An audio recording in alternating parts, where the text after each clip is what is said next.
Ahí estamos. Súper. Ok, entonces mientras se van conectando los demás, ay, gracias Freddy por conectarte y por prender tu cámara, porque estás en el carro. Vamos a arrancar con una actividad de calentamiento sencilla. Veo que estás en el carro y de hecho la idea de hoy era poder que nos presenten el espacio donde están. Yo no sé si están en casa o están ya veo que Freddy está en el carro, pero nos pueden contar cómo, dónde están y algo interesante del espacio donde están. Entonces, no sé si... Freddy, no estás manejando, ¿no es cierto, Freddy? Si no me angustia. No, estoy Okay. en realidad estoy en el carro, estoy esperando que mis hijos salgan de su clase de natación. Me tocó hoy día venirlos a recoger y entonces por eso se me cruzó un poco el tiempo. Y nada, estoy aquí esta es la Federación Deportiva de Manabí. Ahí está el coliseo donde practican natación. Y bueno, yo los estoy esperando aquí en el carro. No es mi ambiente normal de trabajo porque es mi cuarto de estudio, mi bodega, dice mi esposa, donde tengo todos mis cachivaches guardados, que es mi lugar normal de trabajo. Pero en unos minutos ya mi esposa maneja el carro y yo llego a la casa. Súper. Gracias por presentarnos tu alrededor. No sé si Estelita o Cande quieren contarnos un poco de dónde están y su alrededor, si es el lugar donde normalmente están.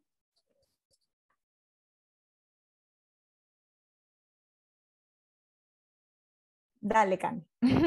Muy bien. Yo estoy en mi casa en este momento, entonces en el espacio en donde estoy ahora es como mi espacio de trabajo. Cuando estoy en clases virtuales o en trabajo en casa ahora por la pandemia, ese es mi espacio favorito porque no hay tanto ruido de la calle y cuando estoy en la escuela, bueno, pues mi lugar favorito es el jardín.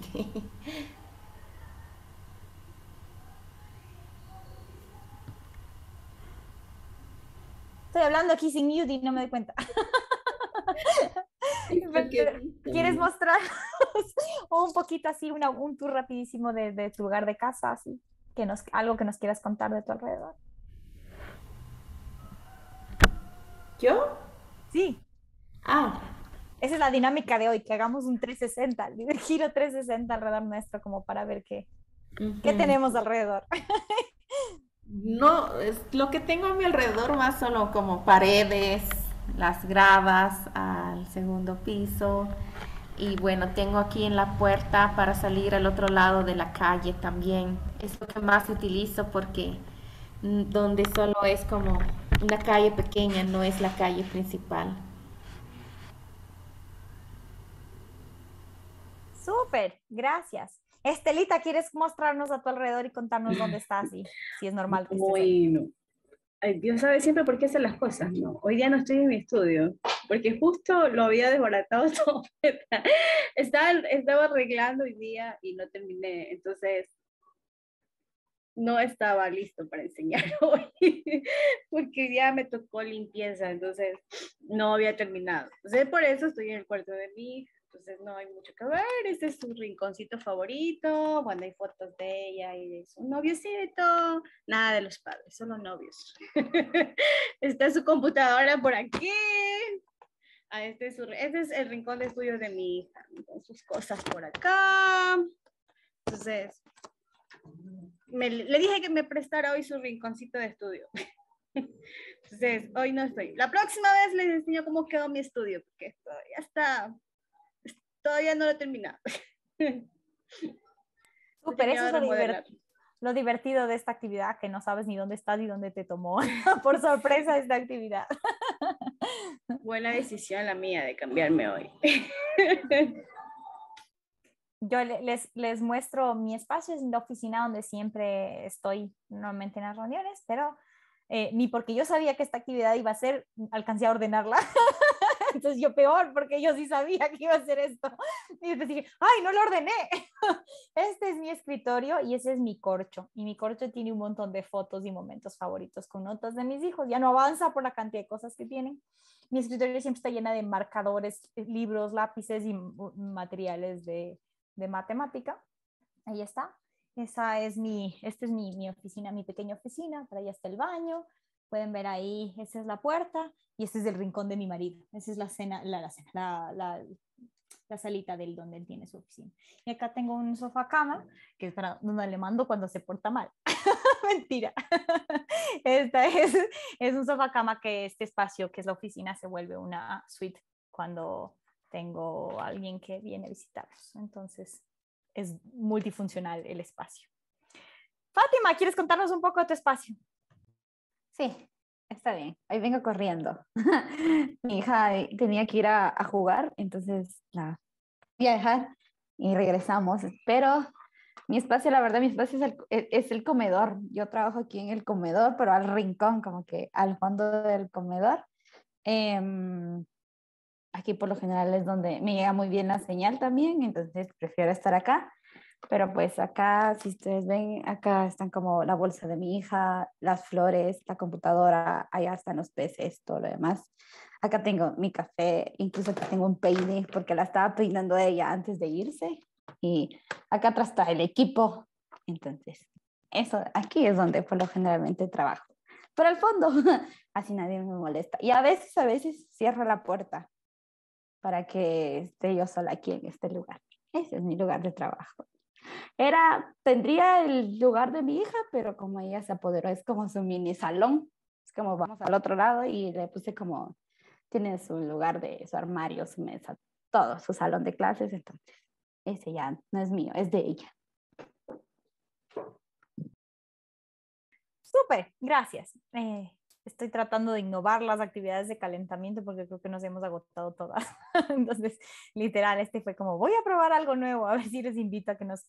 Siempre han visto que siempre que vemos desde un ángulo, por ejemplo, Fátima, a ti te veo siempre con ese fondo atrás y no tenía claro si ese fondo es un mueble, Entonces es como interesante mirar una perspectiva diferente de cada uno de ustedes y está linda esta actividad. Bien, vamos a arrancar el día de hoy con el tema de la lectura. Hoy nos toca el tema de planteamiento de preguntas deliberadas, que va muy en congruencia con lo que hemos venido leyendo antes, en los capítulos anteriores. Y vamos a arrancar con la idea principal de qué significa esto, qué es esto de una pregunta deliberada. Me gustaría que me pudieran comentar un poco sobre su perspectiva de cuando leyeron el texto, que entendieron ustedes como una pregunta deliberada, cómo se plantean estas preguntas deliberadas, cuáles son los beneficios de plantearlas para ustedes como docentes, para los estudiantes. Entonces vamos un poquito tratando de indagar de qué fue su propio entendimiento de esto de pregunta deliberada. ¿Es un concepto nuevo? ¿Qué tan nuevo es? ¿O qué sí usaban? Un poco de lo que ya sabíamos sobre este tema.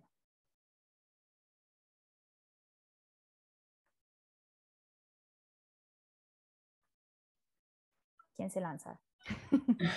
Estelita, dele. Bueno, no, soy sincera, no es que terminó de leer todo el capítulo. A mí también Bueno, sabes que estamos terminando clases acá en la costa, entonces han sido unas semanas fatales, pero bueno, estamos saliendo a la luz. Lo que me llamó la atención, algunas cosas ahí de las que he podido leer, pero en cuestión a sus observaciones, a lo que incluye lo del tema, creo que hemos utilizado las preguntas, pero nunca en el enfoque que la estamos viendo. Al menos cuando uno planifica, siempre nos dicen, empiecen con preguntas, ¿no? El sistema de empezar con indagar, con investigar conocimientos previos, entonces siempre sí utilizamos las preguntas. Pero en el enfoque que la estamos viendo ahora, sí para mí es como nuevo. Incluso ustedes ya saben, pues siempre lo he compartido, para mí todavía es una lucha el buen uso de las preguntas, sobre todo en el proceso de la enseñanza, porque eso es lo que yo me he estado dando cuenta. Sí, las utilizamos, sí, las teníamos presente siempre en una planificación, pero yo creo que no le estábamos dando el enfoque y el uso, creo, correcto. Entonces, eso es lo que he podido palpar. Y sí, ahí hay muchas cosas que tal vez en el proceso vayamos a ir hablando más de esto, porque sí es un tema que a mí me gusta mucho, me gusta porque veo la importancia que tienen en hacer buenas preguntas y en cómo dirigirlas para la enseñanza eficaz. Entonces, es una herramienta que sí permite muchas puertas hacia el aprendizaje. Entonces, es bueno que sigamos aprendiendo.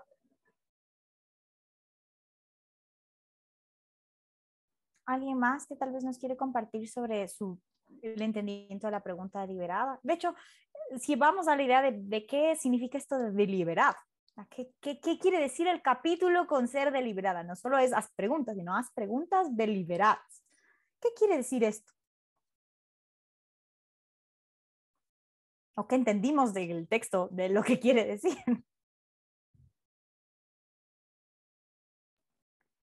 Me hace pensar que es como se hacen de forma espontánea hasta cierto punto, pero con sentido.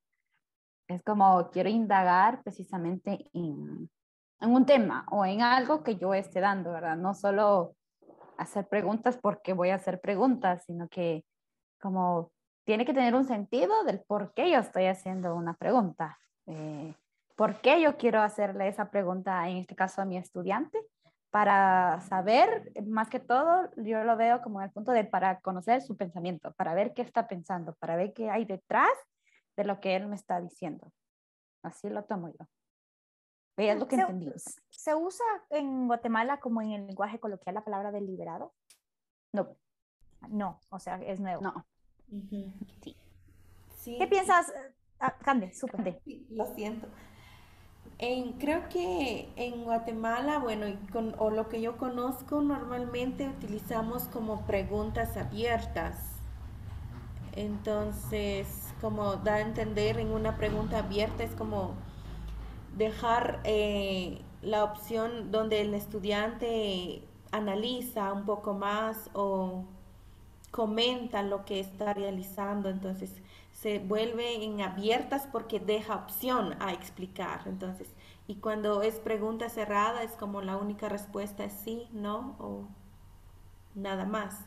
Entonces yo cuando lo leí también dije, ¿qué serán preguntas deliberadas, perdón, pero luego cuando estuve leyendo, entonces lo asocié más como con preguntas abiertas, tal vez como en el vocabulario que manejamos, pero ya viendo esta palabra es nueva para mí. Súper. Yo sí lo había usado, pero quisiera escuchar si Estelita o Freddy lo escuchan en su lenguaje coloquial la palabra deliberado. Porque no solo para preguntas, sino como para tratar de entender.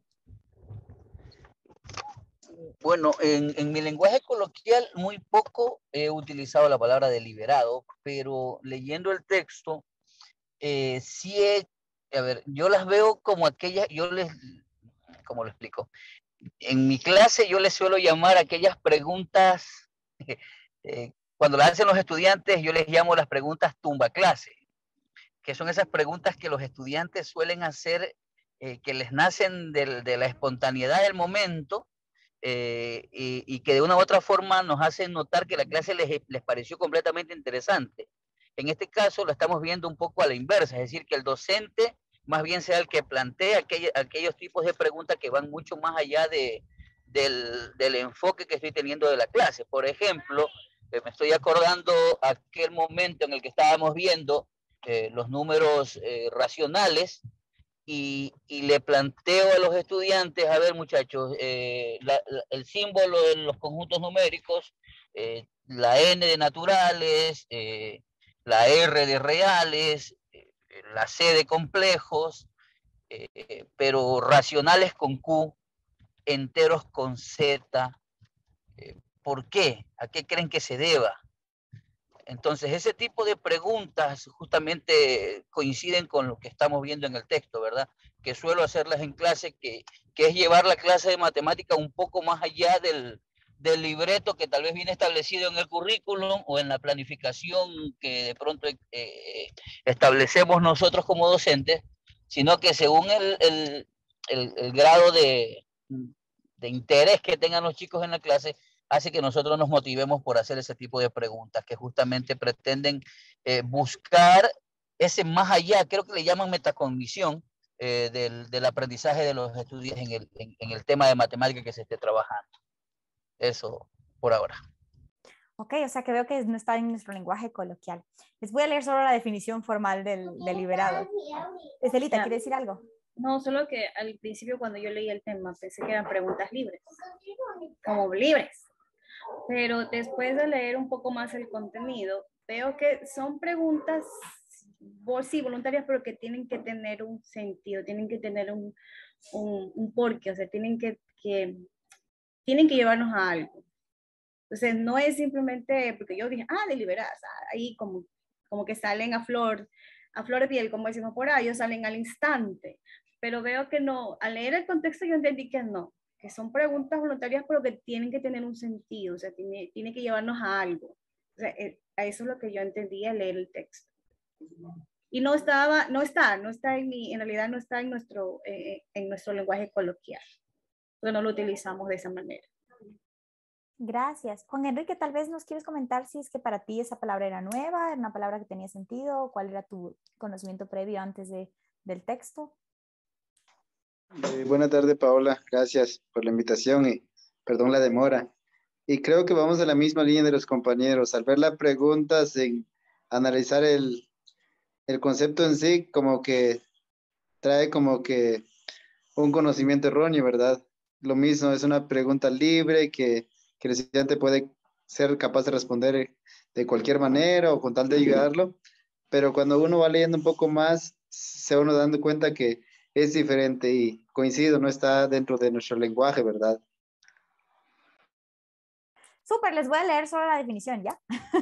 Deliberado o deliberada es que se hace de forma voluntaria o intencional después de haberlo pensado. Entonces, cuando hablamos de algo deliberado, puede ser voluntario o espontáneo o puede ser algo que fue recontra planificado, pero lo más importante de una pregunta deliberada es que tiene un propósito, que son preguntas que tienen un propósito, que cumplen una funcionalidad. Entonces, en el texto hemos hablado o el texto menciona mucho el tipo de preguntas. Recuerdo que de hecho creo que es en la página 38, que habla como qué tipos de preguntas hay según una clasificación que dieron, cuando eran las preguntas que hacen evidente el pensamiento, las preguntas que analizan la reflexión, la justificación, las que exploran el razonamiento, las preguntas que recopilan información. Pero no importa cuál sea el tipo de pregunta según esta clasificación u otras clasificaciones, tiene un objetivo. El objetivo es recuperar esta información del estudiante, o el objetivo es ahondar su pensamiento, el objetivo es hacer evidente la matemática detrás, generar conexiones, o el objetivo es alimentar la reflexión. No importa cuál sea el objetivo, es deliberada en cuanto es intencional. Tiene un objetivo, el lograr algo, lo que sea que estamos haciendo. Entonces, en realidad yo recuerdo esto y lo traje a colación como la primera pregunta porque a mí me pasó lo mismo, no es una pregunta que estaba muy en el lenguaje coloquial. Entonces, lo asociamos mucho deliberadas con en realidad liberadas, como libres, y en realidad tiene que ver más con intencional. Entonces, son preguntas intencionales que tienen una intención. Ahora, desde esta visión de una pregunta que tiene una intención, ¿cómo es que ayuda el tener una intención a los docentes y cómo ayuda a los estudiantes? ¿Qué piensan ustedes?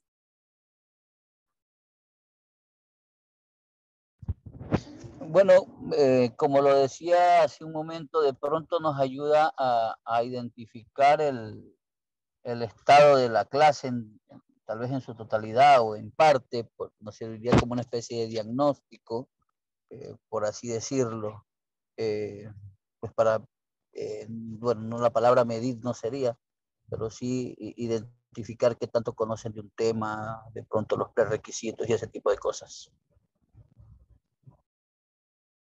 Eso nos ayuda a nosotros como docentes, nos permite comprender el pensamiento del estudiante. Fátima lo dijo.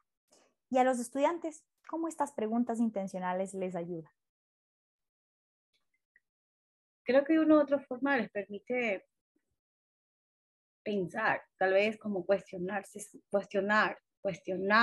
pensar, porque yo le puedo decir, bueno, tu compañero puso 5,510, pero ¿por qué está bien? ¿Qué piensas tú? Entonces, ¿cómo cuestionar? Porque de repente ese chico dice, no, estará bien. O sí, o sea, reafirmar algo, cuestionar, abrir el pensamiento hacia estas relaciones y sobre todas las cosas, lo podemos utilizar no solo en las matemáticas. Las preguntas es algo que nos ayuda a todas las áreas. Incluso podemos utilizarlas para hacer relaciones, para reflexiones. Entonces, al niño, al joven, al estudiante nos implica que nos abre muchas puertas. Nos abre puertas a explorar su cabecita y a permitirles que ellos vayan a esto, a analizar, a cuestionar, a justificar algo. Entonces les permite a ellos ampliar ese nivel cognitivo al llegar a un aprendizaje incluso propio, porque al cuestionar ellos mismos están adquiriendo sus propios conocimientos. Entonces están reafirmando también conocimiento. Ah, no, sí, sí es dos, sí está bien la respuesta. ¿Y por qué? Sí, porque lo pueden relacionar de muchas maneras o lo pueden ampliar según cómo esté el nivel de su razonamiento en ese instante. Entonces, para mí que sí, amplía el conocimiento al estudiante, nos permite tener eso, el aprendizaje, les permite tener un aprendizaje propio.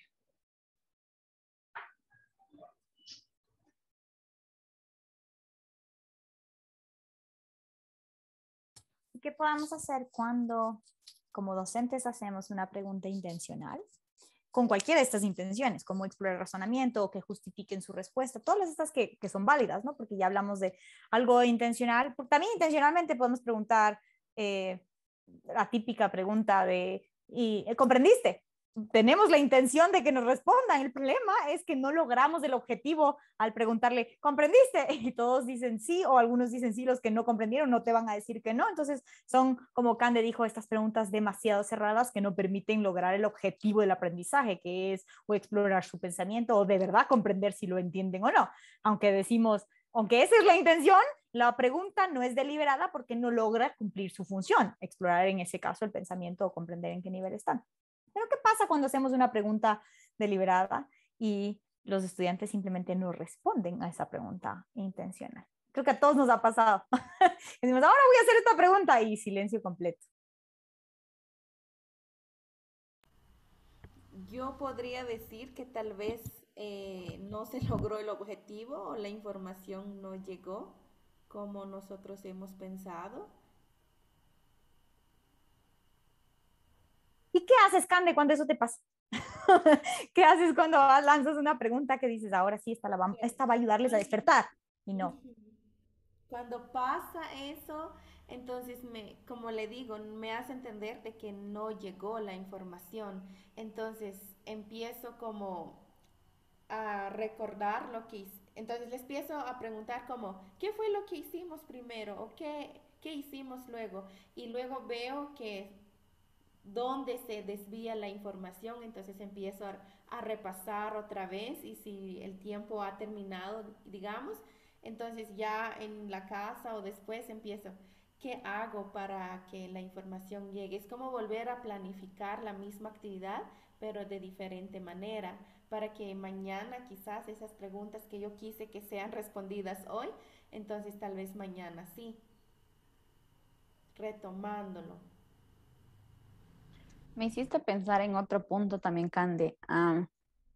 Muchas veces lo que tal vez nos preguntamos o preguntamos hace sentido para nosotros, pero de repente hacemos palabras o usamos palabras que los estudiantes se quedan como, ¿qué me está queriendo decir? ¿Va? ¿O qué me está preguntando?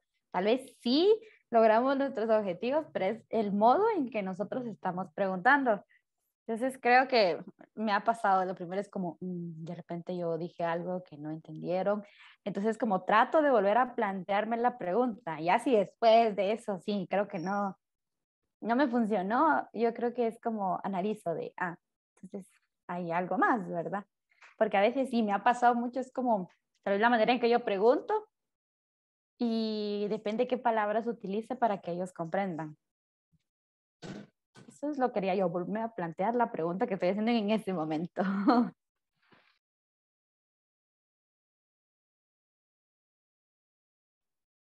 Fátima, me recordaste a nuestra discusión cuando pensábamos en la pregunta.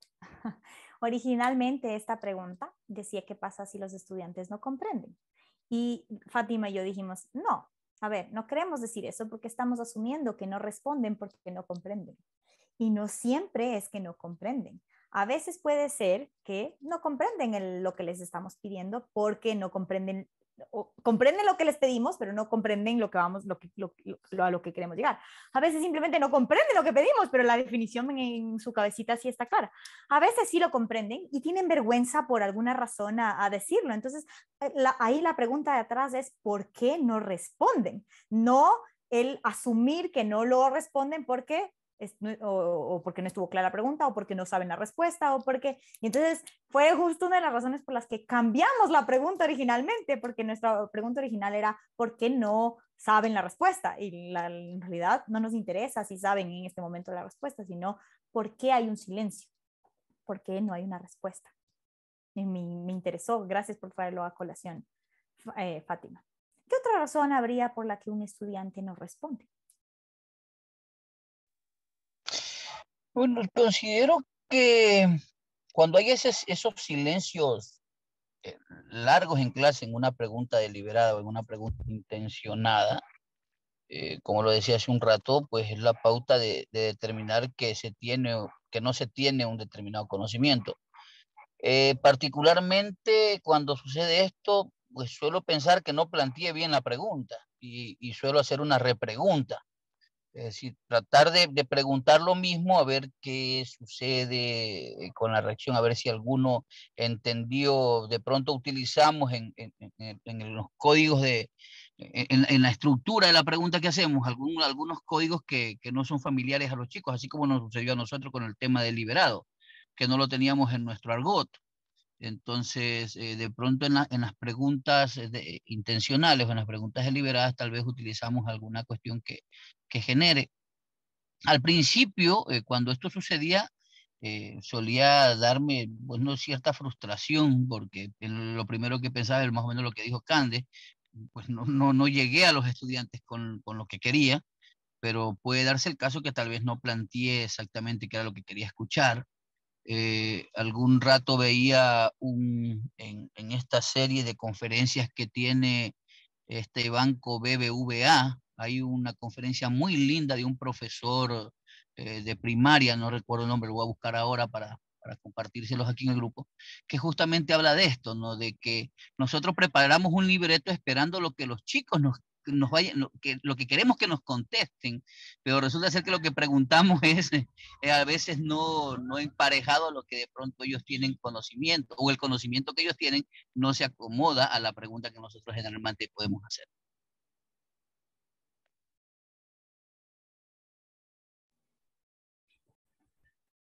Estelita. Yo estoy de acuerdo con todos y puede pasar. Pero también he tenido experiencias de que hay estudiantes que sí saben las respuestas, pero por temor, por miedo, por vergüenza, no las dicen.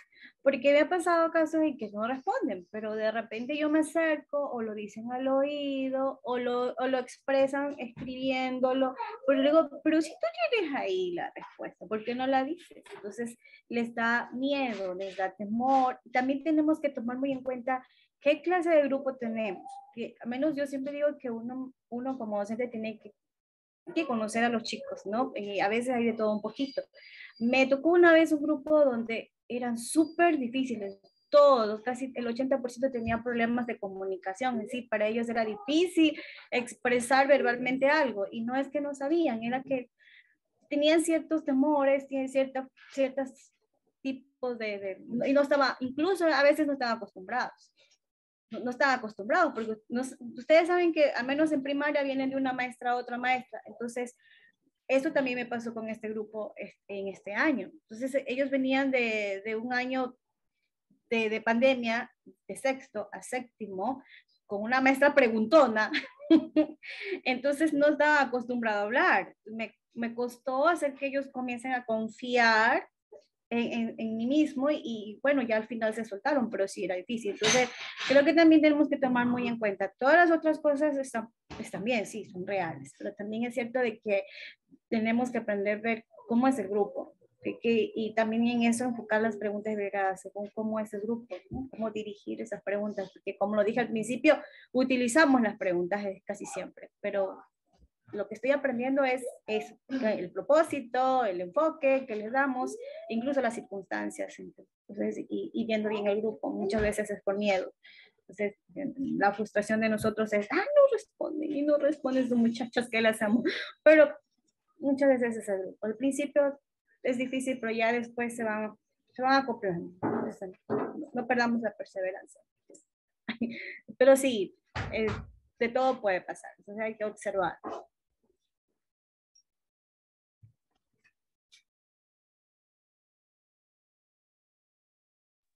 Por eso juega un papel importante el clima de aula, el clima que generemos en el aula de clases, para justamente evitar lo que Estelita nos comentaba, ¿no? De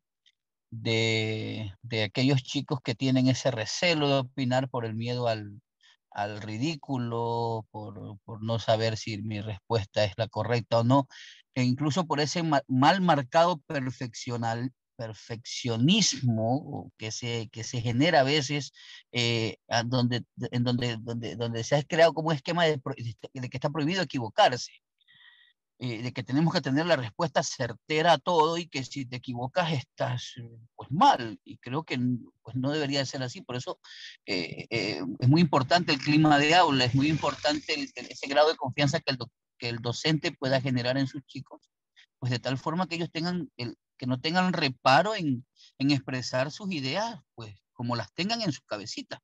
Justamente esa es la idea, ¿no? Y es que a raíz de esas ideas, justamente es que vamos a ir construyendo, ayudando a que se construyan esos nuevos aprendizajes, esos verdaderos aprendizajes a partir de esas ideas que ellos puedan tener, erróneas, incompletas o correctas. Lo que tú estás diciendo, Freddy, va muy en relación de hecho, una de las preguntas que pusimos ahí. Es decir, tener buenas preguntas es el primer paso, sin embargo, no es suficiente. No es suficiente. ¿Qué otras cosas hay que hacer para asegurar que los estudiantes le den sentido? Y tú acabas de mencionar una de las cosas, es decir, pretender que el estudiante se sienta seguro en el espacio para poder simplemente explorar su razonamiento sin pretender que la respuesta es o esto, o bien o mal, sino simplemente preguntas de explorar, de reflexionar, son muy, muy valiosas, pero que en los modelos tradicionales no existen. Entonces, ¿qué otras cosas podemos hacer para asegurar que justamente la matemática tenga sentido en una clase y no se dé esto que tú acabas de decir, ¿no? De estudiantes que no quieren simplemente participar? Porque además, otra cosa que yo observo aquí es que ¿cómo se dan? ¿Cuál es un modelo tradicional de preguntas? ¿Cómo eran sus clases? Porque yo recuerdo las mías, pero ¿cómo eran sus clases de matemática cuando había una pregunta? Solo piensen así, pónganse en su escuela así y piensen, profesor hace una pregunta. ¿Cuál eran su pensamiento? ¿Cuáles eran sus emociones con el profesor haciendo una pregunta? En la época de uno, como estudiante. Podría hacer preguntas.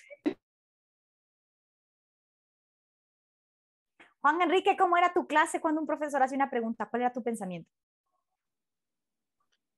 Cuando estudié era algo distinto y estaba analizando justamente esa parte, es como decir una multiplicación.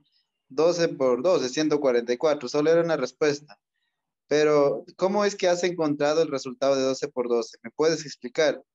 Haciendo el contraste es distinto y lo estaba comprobando en esta semana con los chicos, es como decir, les doy un planteamiento, pero en la línea de que expliquen y no solo de responder, porque si no se vuelve muy mecanizada la clase y no se vuelve tan de aprendizaje como uno espera. Pero cuando recibía clase era eso, solo responder, preguntas directas y hasta ahí nada más.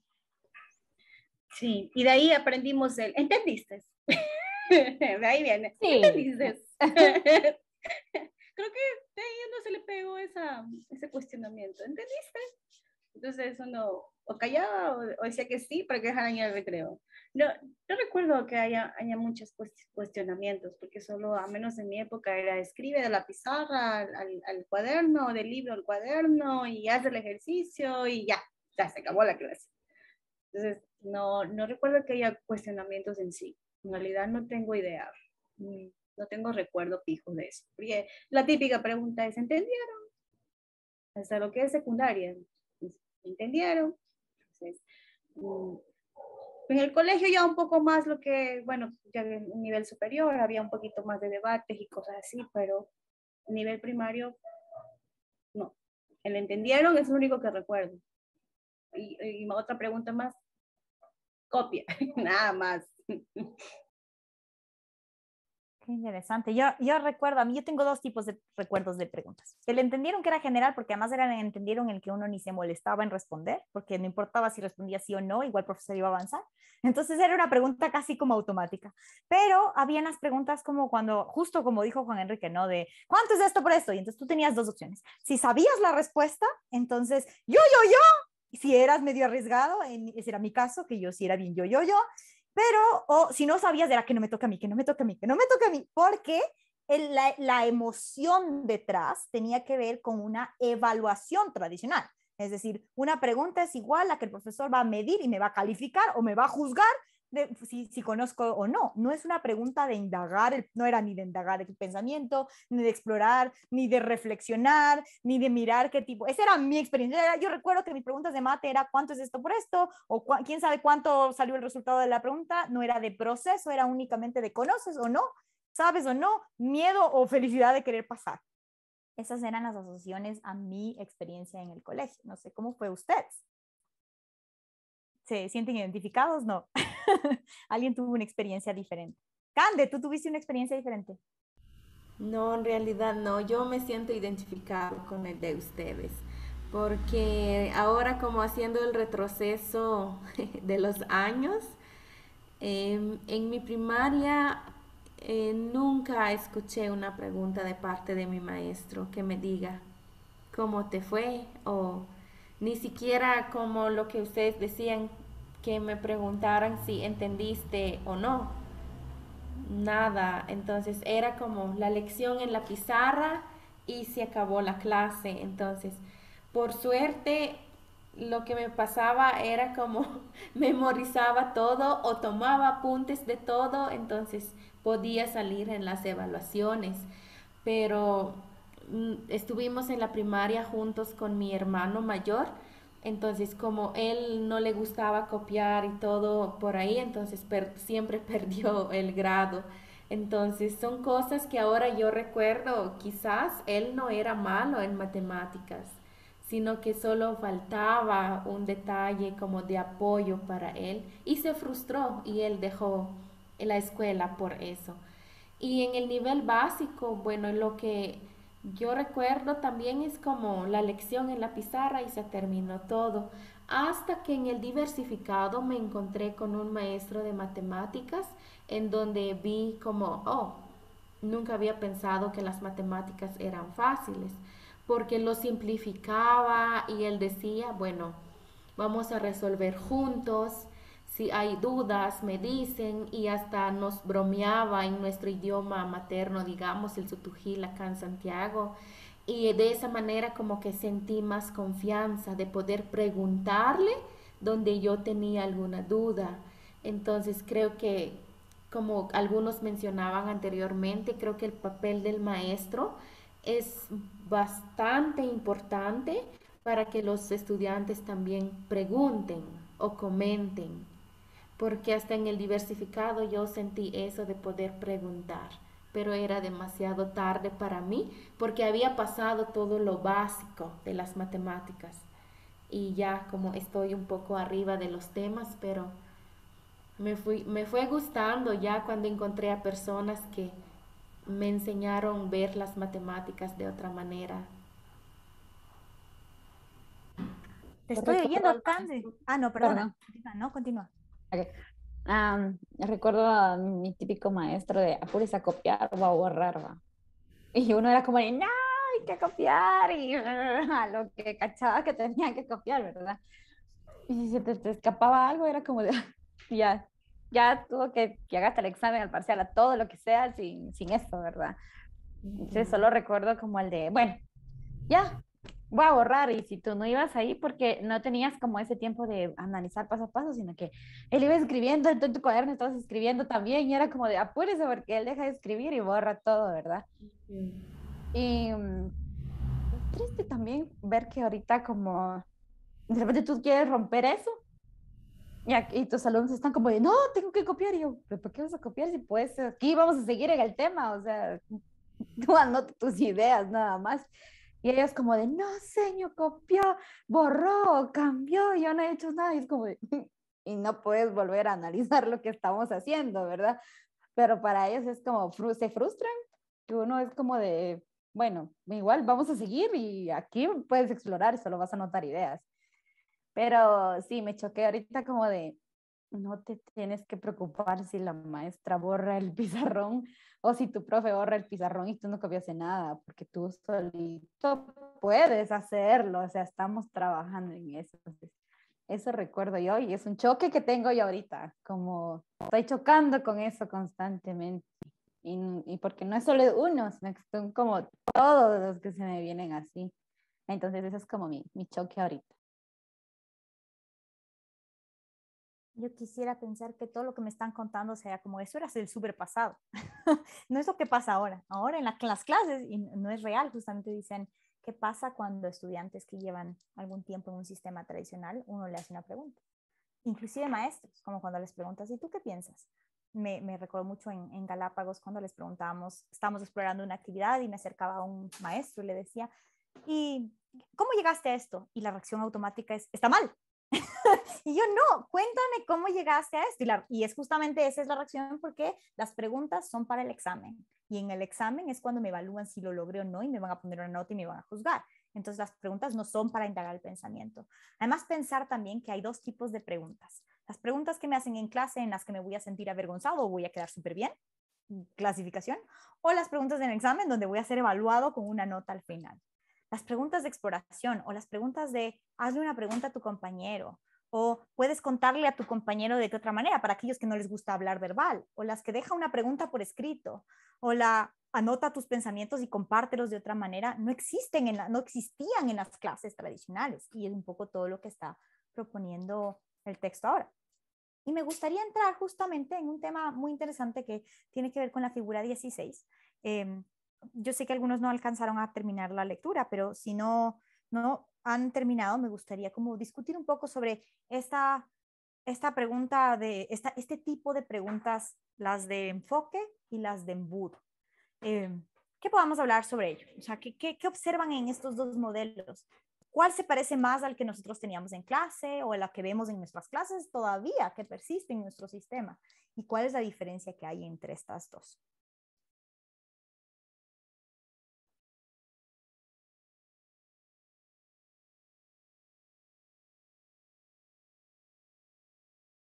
Yo y a Cande y a Fátima decía, bueno, en mis clases era copiar, si había una pregunta, pero si había una pregunta era dedicada para el examen o del tipo, ¿comprendiste? O de responder, o Juan Enrique que dijo, responde cuánto es esto por esto de resultado. En estos dos modelos del tipo embudo y tipo enfoque, ¿cuál es la diferencia de esta misma clase?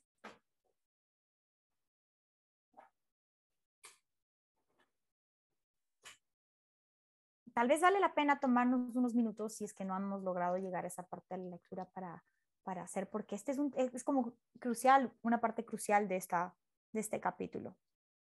¿Alguien quiere conversar sobre esto o quieren tomarse unos minutos para llegar intencionalmente a estos dos ejemplos y poder dialogar sobre estos dos tipos de preguntas? Cuéntenme, porque este espacio es para nosotros. Entonces, si Estelita y Cande dijeron no acabé, no sé si está casi en el final del texto, si no llegaron hasta esa parte, o si los demás también quieren volver a tomarse un tiempito de repensar esto. Sí, sería bueno darle una leída Ok, así un poco rápida. sí. Entonces, ¿qué les parece si nos tomamos unos 3 minutitos? Es la página 40 para leer el ejemplo, este ejemplo de una misma clase con el tipo de pregunta 1 y la misma clase con el tipo de pregunta 2. Entonces, tomémonos 3 minutitos ahora para poder discutir este tipo de pregunta, ¿les parece? Ok, entonces, 3 minutitos.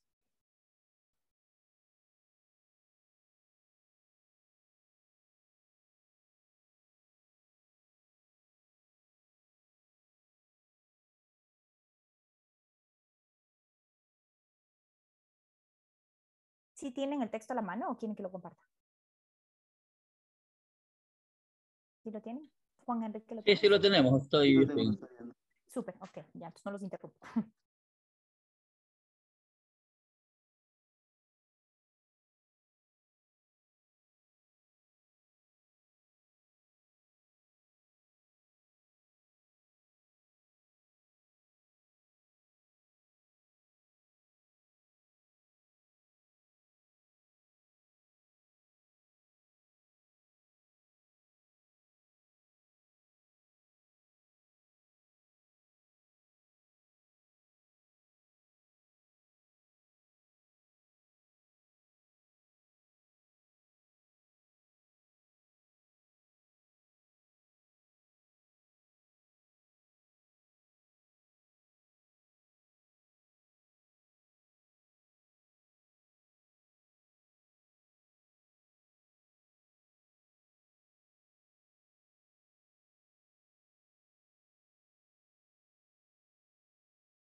Embudo. Perdónenme, me olvidé de volver a grabar. Lo siento, ahora sí. Listo.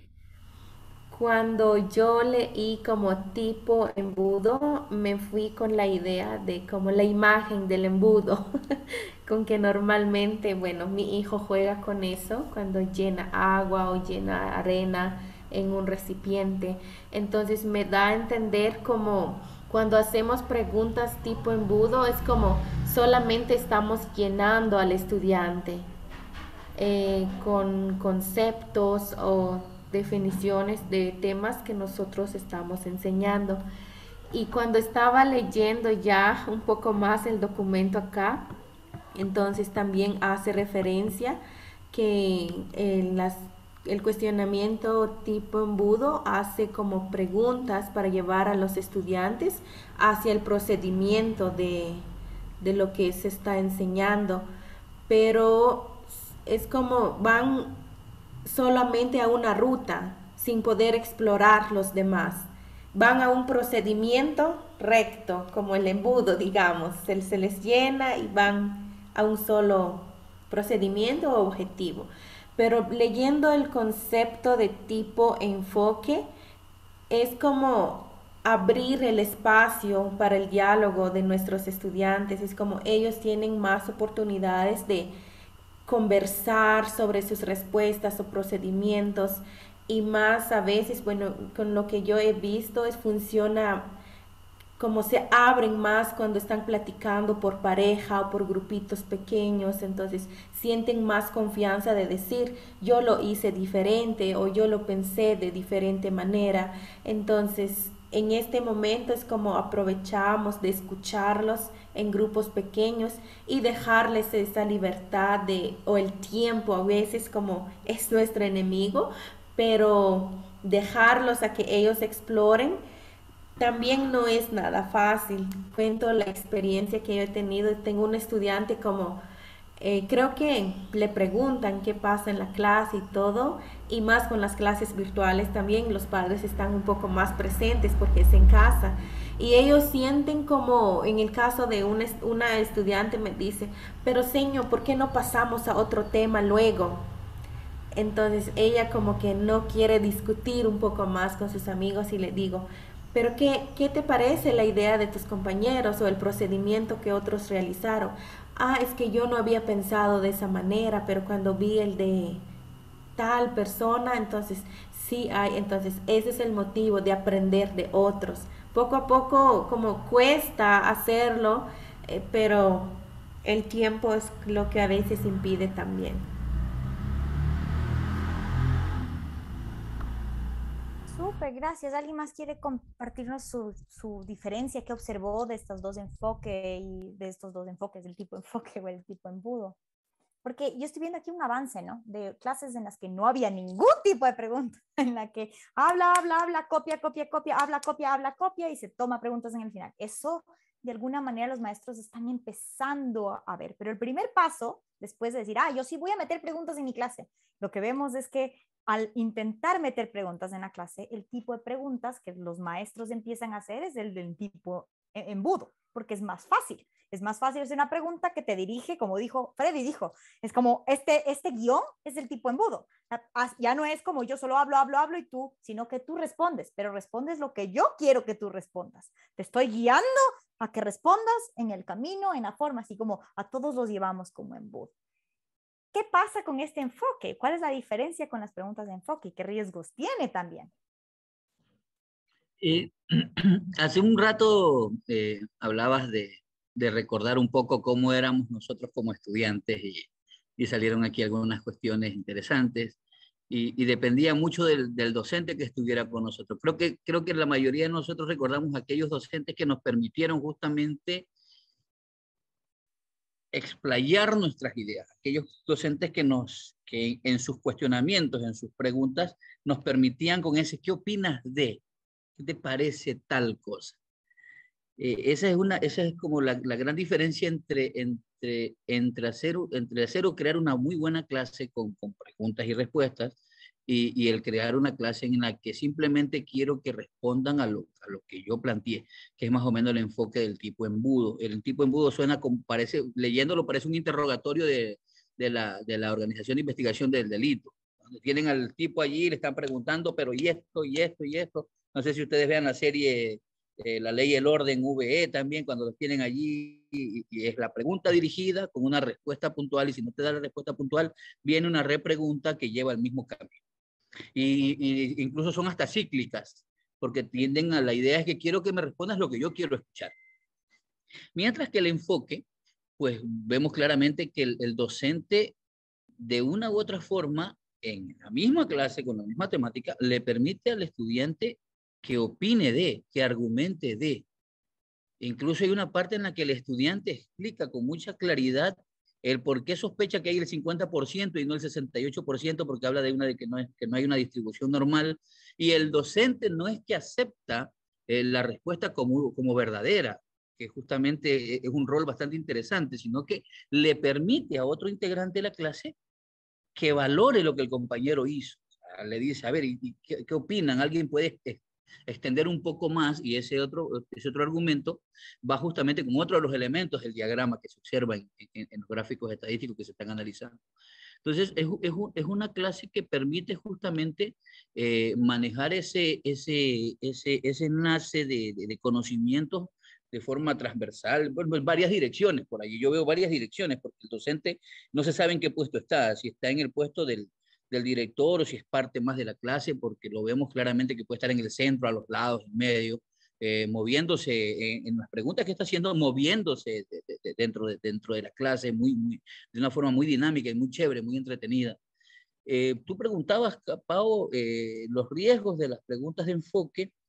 Bueno, yo creo que un riesgo podría ser tal vez no encontrar una respuesta a la pregunta que planteamos, ¿verdad? Pero depende mucho de la habilidad que tenga el docente para crear la pregunta, porque si nos damos cuenta, justamente el diálogo comienza con una muy buena pregunta planteada por el docente.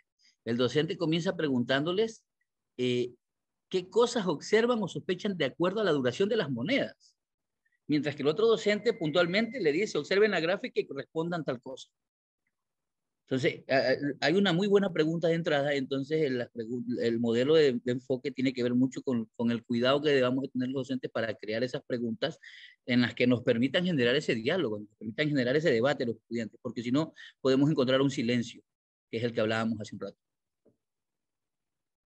Además, un silencio incómodo que no hemos aprendido a manejar el silencio, porque hay veces que, miren, y a mí me gusta mucho en esta parte que dice, ¿qué observas de la gráfica? Empezó bien, pero hace una espera breve y enseguida dice, ¿pero qué profesor? Entonces, como no les dejó ni observar, es como hice la pregunta y yo me respondí, y entonces hacen preguntas, pero no hay la respuesta. Esa parte a mí me encanta, eso de, espera brevemente, pero ya, porque el silencio es incómodo para los docentes, cuando a veces es necesario.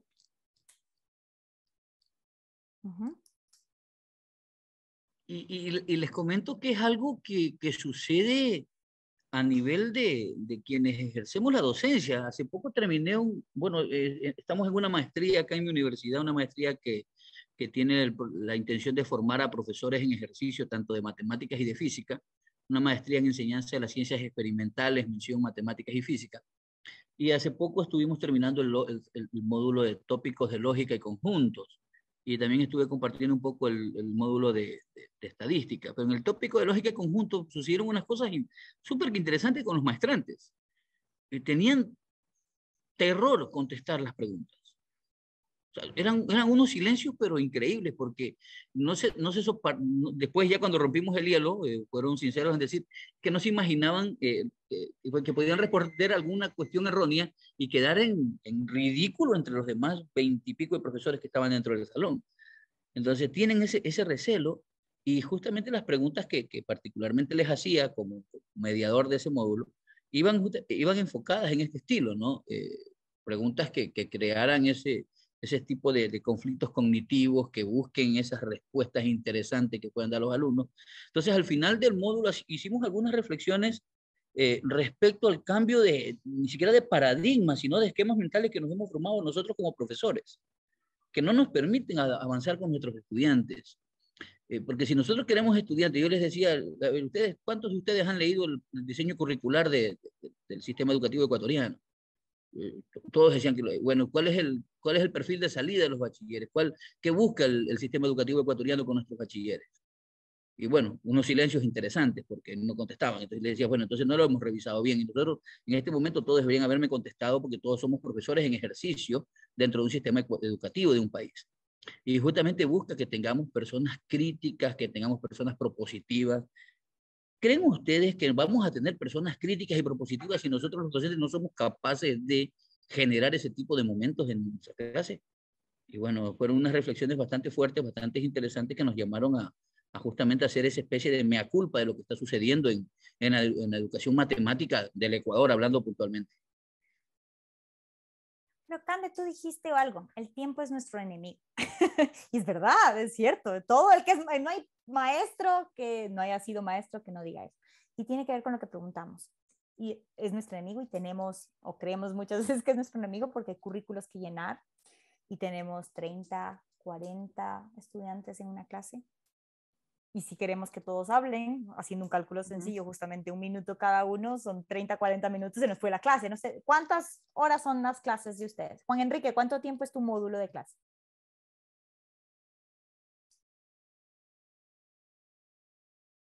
Es estándar allá en Guatemala.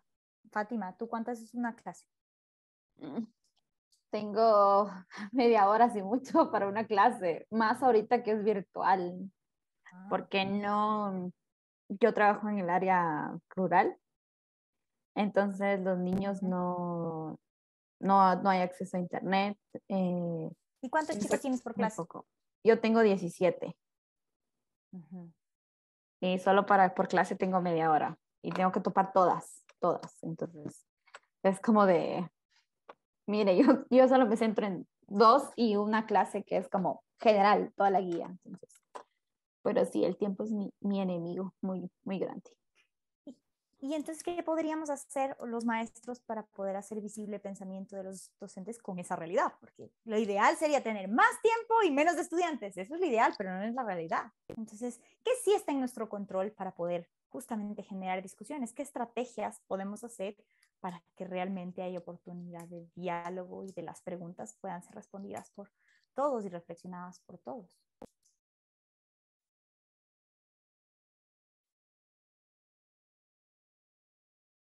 ¿Qué estrategias podemos usar? ¿Qué estrategias notaron en el mismo ejemplo?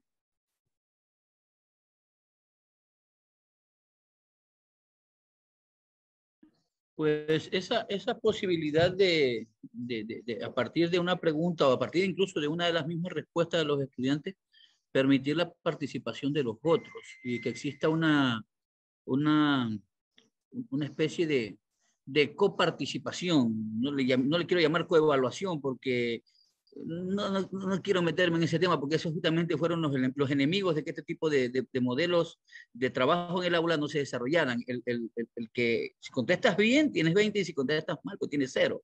Esa parte sancionatoria del proceso de enseñanza.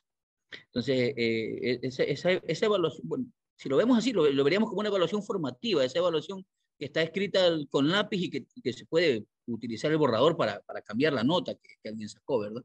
Eh, es justamente eso, ¿no? El aprovechar esas respuestas, yo lo utilizo mucho, porque el tiempo también, a pesar de que trabajamos en universidad y que tenemos 60 minutos de trabajo por periodo, 120 minutos por periodo, eh, el tiempo termina siendo escaso porque se abarcan muchos temas y se buscan muchos aprendizajes. Entonces, la coparticipación es importante, buscar esa coparticipación entre ellos, que incluso se lleguen a cuestionar entre ellos, que existe ese aprendizaje entre pares que es muy importante. Yo suelo utilizarlo bastante y me da muy buenos resultados. Sí, y algo que yo quiero agregar ahí también es que el tiempo siempre es como el factor que nos hace falta. Pero hay algo que he utilizado y es lo que aprendí con Fátima también de utilizar los roles. Entonces creo que ahora, bueno, yo estaba viendo como en forma presencial es más fácil utilizarlo porque estando ahí uno puede formar grupitos y que dentro de ese grupito ellos conversan y que luego como hay alguien quien comunica toda la información que ellos obtuvieron y también como están como ahora 2 días ellos a la semana para que no haya una persona encargado de comunicar siempre, entonces se van a ir rotando los nombres para que todos tengan esa oportunidad de comentar al grupo general cuando sea su momento. En virtual a veces es un poco difícil, pero cuando uno maneja Zoom creo que también le da otra opción de hacer otros grupitos, pero a veces también como ahí es como el factor tiempo y económico, a veces entonces siempre tiene como límites. Ujú.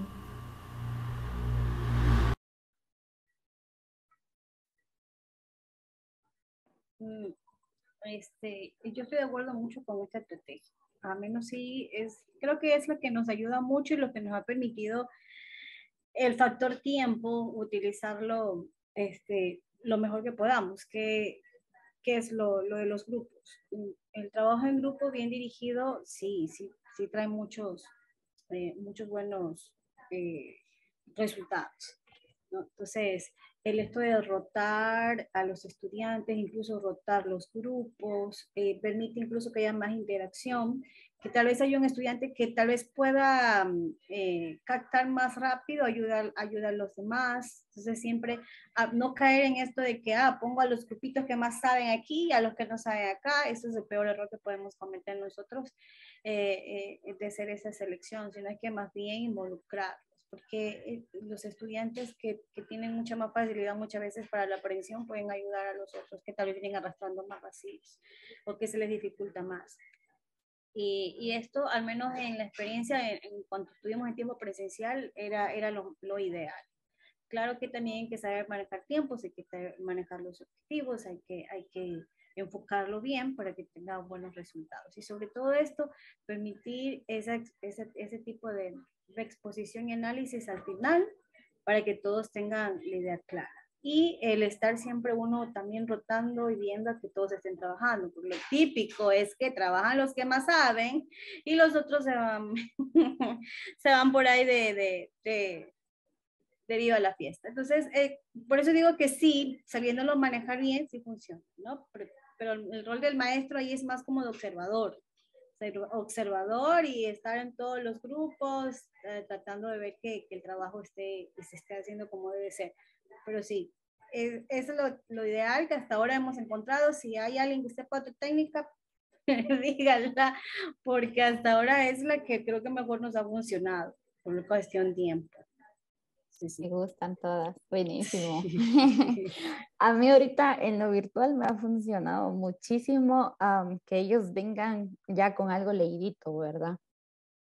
Porque si hasta en el momento lanzo como la pregunta de, ¿y usted qué piensa? Y ellos no han leído nada, no han descubierto nada, es como de, ahí se fue el tiempo, entonces me ha funcionado mucho como de, ubíquense, para esta clase tienen que venir con, no sé, de leer sobre la buena alimentación, tienen que leer sobre la pirámide alimenticia. Ya cuando ellos vienen al espacio es como de, bueno, ¿qué leyeron? ¿Qué información obtuvieron? Y empiezan pues, entonces, eso me ha ayudado un montón ahora, en lo virtual. Ahora en lo presencial sí estoy totalmente de acuerdo con los roles. Me encanta usar los roles a mí también.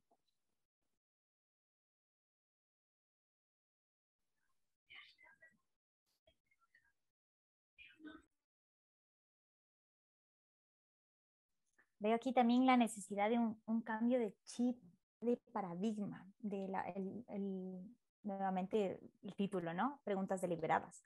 Deliberadas porque son intencionales, pero ¿qué es lo que queremos lograr? ¿Cuál es el objetivo de esa pregunta? Si el objetivo es que el estudiante me dé la respuesta que yo quiero, entonces no tiene sentido esta discusión, no tiene sentido la exploración. Si el objetivo es explorar el pensamiento, reflexionar sobre lo que estamos viendo, buscar diferentes estrategias, dejamos de centrarnos en la respuesta y entonces actividades como date la vuelta y pregúntale, conversa con tu compañero y cuéntale tu respuesta y pregúntale qué tuvo él, pero cuéntale por qué lo hiciste y dialoguen, ¿fue igual a la tuya o no? No necesitas como docente escuchar todas las respuestas porque el poder está en la pregunta en sí y no en la respuesta, en la reflexión y en el ahondar el pensamiento y no en la respuesta. Entonces, estas todas las que acaban de decir, el juntarse en grupos, el poder decir, a veces solo date la vuelta y pregúntale a tu compañero algo, o el poder de crear sus propias preguntas, como tú dijiste, Fátima. ¿Vienes preparado? Tráeme tú tu pregunta y hazla a alguien más y que el otro además te pueda hacer su propia pregunta. Entonces ya no tienes, como en el modelo tradicional, una persona que hace las preguntas, que es el docente cuando las hace, y el estudiante que responde un sí o no, un verdadero o un falso, una respuesta puntual. Tienes un modelo de todos hablando, todos preguntándose, todos reflexionando y todos aprendiendo de cada uno de ellos. Entonces requiere un cambio de visión de lo que significa el objetivo de la pregunta. Porque requiere justo esto, pensar que el objetivo de la pregunta es diferente, es explorar el pensamiento, es lograr buscar otras soluciones. Entonces se cumple el objetivo cuando más personas están dialogando ahí. Hay una cosa aquí que tiene que ver con la pregunta 5, ya sé que nos estamos acabando el tiempo, pero me gustaría hablar sobre la diferencia de la comprensión conceptual del concepto matemático cuando quieres hacer una pregunta del tipo enfoque, porque hablábamos de los riesgos y uno de los mayores riesgos es justamente que los estudiantes se vayan o si tú tienes un guión, es más fácil que tú trates a que se llegue al guión, ¿no? Y que al final tienes una respuesta y una obra de teatro. Si tú no si tienes buenas preguntas, pero no tienes un guión, el riesgo más grande es que tus estudiantes se te vayan de tu guión de la cabeza. El riesgo y es también la intención. Y por eso se llama enfoque, eso me llama la atención, porque yo decía, ¿cómo que enfoque? Y es que la idea no se trata de hacerles un embudo, pero sí mantener el enfoque del objetivo, de cumplir con el objetivo claro. Entonces, me interesa justamente pensar cuál es la diferencia entre un docente como el del tipo embudo, que solo hace preguntas y que te voy a guiar a que me respondas lo que yo quiero, y el docente, ¿qué tiene que pasar con respecto al dominio del concepto matemático? Alguien que se lanza a decirme, ok, explora tú y vamos a ver qué encuentras con las preguntas del caso B, del enfoque. ¿Qué necesita saber el maestro respecto a estos contenidos? ¿Y qué pasa cuando no dominan el contenido y es más fácil aprenderte un libreto?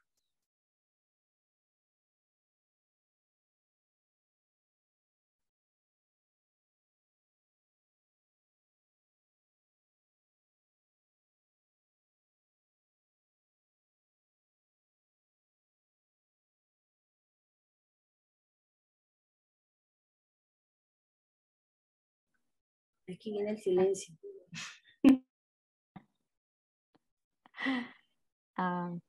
Diría que por parte del maestro, em, perder como ese miedo, tal vez, de que sea el alumno el que va a dirigir la conversación. O sea, no vas a ser tú, o sea, vas a estar, sí vas a estar, pero solo vas a guiar. Y perder ese de como darles, yo siento que es como ese punto de darles la batuta a ellos, como de, aquí está, ustedes, vamos, les toca. Y, y principalmente romper eso del silencio, de ese silencio, y que tus alumnos poco a poco lo hagan, porque llegas a un grupo y están como, no sé, no sabemos qué tenemos que hacer, y es como, sí saben qué tienen que hacer, pero no quieren hablar, entonces, como cambiar ese punto, es mi pensar.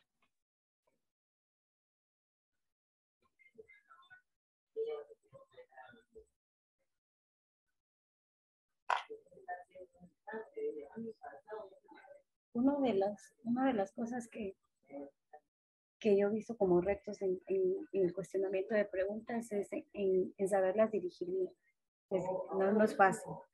Sí, en realidad parece fácil en la teoría, pero no es fácil, sobre todo cuando te encuentras estudiantes que te salen con cosas que tal vez no estaban en tu enfoque, que tal vez no estaban en tu libreto, pero que sí son importantes, es de cómo manejar esas situaciones, que tampoco se las puede dejar en el vacío, aunque no estaban en tu libreto. Entonces, manejar estas situaciones que se pueden dar, entonces, creo que también es cuestión del tiempo, de la experiencia, de comenzar un paso a la vez, pero de comenzar, de perder el miedo. En realidad, a mí me ha costado, y todavía me cuesta. Me cuesta dirigir bien las preguntas, me cuesta encontrar el enfoque. Y soy sincera, me cuesta encontrar el enfoque todavía. Eh, eh, he tratado de romper mis propios temores, mi propio miedo como maestro, porque mi mayor miedo es traer confusión al estudiante. Ese es mi mayor miedo. Que al no dirigir bien el enfoque, al no dirigir bien las preguntas, yo traiga más confusión. Y soy sincera, ese ha sido mi miedo y he tratado de luchar contra ese miedo todo este año, que he implementado mucho más las cuestiones del uso de las preguntas en cada clase y todavía me cuesta.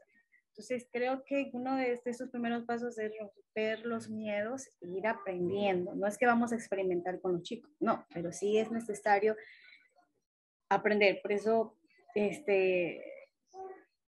este año estoy como más enfocada en ir como haciendo mi propio diario, mis propios informes de cómo fue esta clase, de qué fue lo que tengo que mejorar, porque es la única forma de ir aprendiendo. Entonces, la experiencia, los docentes es la que nos da esa aprensión, eso. Entonces, cada cosa que aprendamos, como irla registrando, eso, creo que también a veces lo que nos falta a veces, ¿no? Como maestros, a veces dejamos volar cosas interesantes que el tiempo nos nos borra el pensamiento, porque no siempre nuestro pensamiento está bien lúcido con tantas cosas. Entonces yo creo que sí es importante. Es mi propósito este año que viene, en el año lectivo, como hacer un registro de eventos, cosas que se van implementando y observaciones para poder ir mejorando. Pero romper el miedo y darle, si me equivoqué hoy, esta clase fue un desastre, pero la próxima va a ser mejor.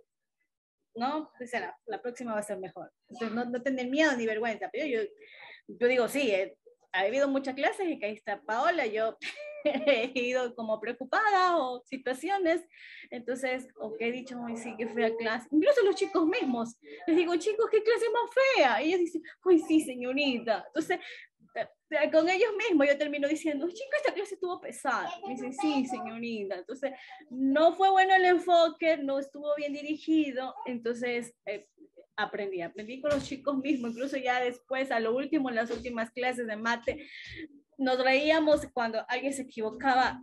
Los chicos mismos decían, no te preocupes que ahí aprendemos. Ya los chicos decían mis frases, no se preocupe que ahí aprendemos. Entonces comenzamos, lamentablemente ya fue al final, pero es un inicio para ellos, ¿no? Es un inicio para ellos, que ya perdieron un poco el miedo. Entonces yo digo que no nos sintamos mal cuando algo comenzamos a hacerlo y tal vez no tenemos todavía buenos resultados. Lo importante es irlo mejorando, irlo puliendo. Entonces creo que esa es una de las cosas que nos va a permitir salir de estos paradigmas que nos tienen atrapados y aislados ahí en algo en cadenas que no nos dejan abrir el pensamiento a nosotros mismos y a nuestros estudiantes. Eso es por mi poca experiencia vivida en este año que yo puedo compartir. Pero cerró muy bien Estelita con este tema porque de hecho nos da, justo nos abre al tema que se nos viene, dos temas después. Vamos a pasar a fluidez procedimental, pero el siguiente tema después de eso tiene que ver con lo que usted acaba de decir. Esta lucha productiva, este miedo a que el estudiante no sufra, que tenga la respuesta, que sepa resolverlo cuando decimos este silencio incómodo es necesario. Este no saber qué hacer es necesario para crecer. Entonces, eso que usted acaba de decir, este miedo que acaba de confesar, que también que es maravilloso escucharlo porque todos hemos pasado por ese miedo en varias circunstancias. Aquí mismo yo, en la misma laboratorio de aprendizaje, a veces tengo que relajarme y decir, si no dicen nada, me voy a callar. Voy a esperar a ver que alguien más diga y ver, porque es normal, es un miedo natural a soltar el poder. Es eso, es lo que dijo Fátima, ¿no? Pasar la batuta a alguien más. Pero también recordar algo que, aunque Nathan no está hoy día, es esta idea de humanizar las clases, de decir, si no sé, lo aprendemos juntos, es una buena oportunidad de aprender y de ver que a la larga cuál es el objetivo del aprendizaje, qué queremos lograr en nuestros estudiantes, que repitan un montón de fórmulas y se memoricen un montón de cosas o que realmente aprendan a salir en estas situaciones donde tal vez no sabemos juntos, donde tal vez no llegamos a lo que esperábamos y pasar esta parte humana de las matemáticas y de cualquier otra ciencia. Entonces, cerró muy bien. Estamos ya con tiempo, quiero respetar el tiempo de todos. Nos queda una pregunta, pero la verdad es que con Fátima habíamos hablado que si no llegamos a esa pregunta no pasa nada. La pueden reflexionar de manera individual, esta idea esta idea de que sí, a veces es bueno prepararse, pero también llegar a la clase sin pretendiendo que has borrado tu conocimiento, justamente por eso, para volver a sentirnos en los pies del estudiante. Entonces la dejo para que lo puedan reflexionar. Y de aquí nos vemos. La siguiente sesión es el 24. Nosotros, tanto Fátima como yo, estamos en la mitad de un congreso, que de hecho ustedes también están invitados a participar. Ya creo que de hecho algunos de ustedes ya se han inscrito, que es la conferencia de historias de mate mundial. Pero no la vamos a quitar de nuestro calendario para no atrasarnos. Entonces vamos a seguir con nuestro calendario normal, pero solo para que sepan que vamos a estar en la... Y probablemente si ustedes quieren, también está abierta la invitación. Yo sé que ya les hicimos llegar a cada uno de ustedes esa invitación y si son parte, no nos afecta porque tenemos un horario antes, la sesión, de hecho creo que es la mía, justo, la mía de planificación, es jueves, ¿no? La de Cali, es jueves. Jueves es hoy, ¿no? Viernes. cierre de Cali y después tenemos nosotros el espacio. Entonces no se cruza con nuestro horario, por eso vamos a continuar con la sesión normal. Y Freddy, tenías una pregunta. Pues nada, escuchaba un poquito a Estela y de pronto como para una reflexión final. Una de las cosas que normalmente suelo hacer en el momento de estar planificando una clase es justamente plantearme o pensar aquellas preguntas que los chicos posiblemente harían en clases o aquellas preguntas que me gustaría que hicieran. Entonces eso me da la pauta justamente para inducirles de una u otra forma, desde mi rol de docente, aquellos justamente terminen preguntando lo que yo quisiera que pregunten o que contesten lo que de una u otra forma deberían contestar. No dentro del embudo, sino basado en el tema del enfoque. Y para trabajar bien el enfoque y sobre todo, pues, sin miedo a equivocarse, porque podemos equivocarnos cualquiera, pues justamente tenemos que tener un interesante dominio del tema para poder trabajar pues, todas las cosas que se manejen de forma transversal. Y cómo vincular esa cuestión dentro de la misma matemática de forma transversal. Por ejemplo, en el módulo que les hablaba de lógica, hace poco veíamos cómo es tan, por qué no se trabaja, por qué no se entiende mucho esto de la función inversa cuando hacemos este cálculo, cuando trabajamos precálculo en la función inversa, es justamente porque en lógica no se trabajó muy bien o como debió haberse trabajado la bicondicional, entender la bicondicional como eso y entender la condicional como una ley de causa y efecto y entender el tema de funciones. Entonces, cómo transversalmente están muy interrelacionadas estas cuestiones dentro de la matemática misma. Pues nada más, eso es eso como comentario final. Súper, gracias. Entonces, estamos. Espero que tengan una linda tarde y nos vemos de aquí el 24. Así es. Súper. Nos vemos. Gracias. Chao. Gracias, Pau. Se Gracias, cuidan. Fátima. Chao a todos. De nada, ustedes. Gracias. Chao, a chao. todos.